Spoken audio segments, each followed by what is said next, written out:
La planification préalable de soins consiste à décrire et exprimer les volontés de la personne dont vous vous occupez concernant sa santé et ses soins personnels si elle n'est pas capable de le faire par elle-même. De cette façon, vous, en tant que proche aidant, serez à l'aise et confiant lorsque vous parlerez de ses souhaits. Bien que la planification préalable de soins soit facultative, elle est importante car il s'agit de la meilleure façon d'éviter les conflits entre les membres de la famille, ce qui est très courant.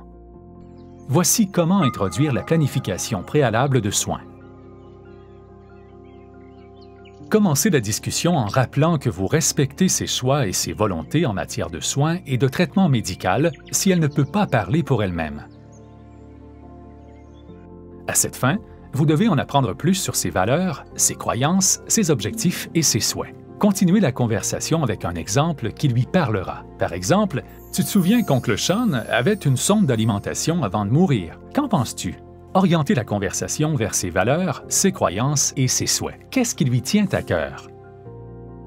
Préfère-t-elle rester à domicile ou aller dans un centre de soins? Désire-t-elle un accompagnement ou une présence spirituelle? Parlez de la fin de vie, des possibilités de soins palliatifs et des procédures médicales. Il existe de nombreuses procédures médicales et différents types d'équipements qui sont utilisés en fin de vie. Demandez à votre proche de choisir une personne qui prendra les décisions médicales et de soins pour lui s'il n'est pas capable de le faire. Cette personne est appelée le subrogé.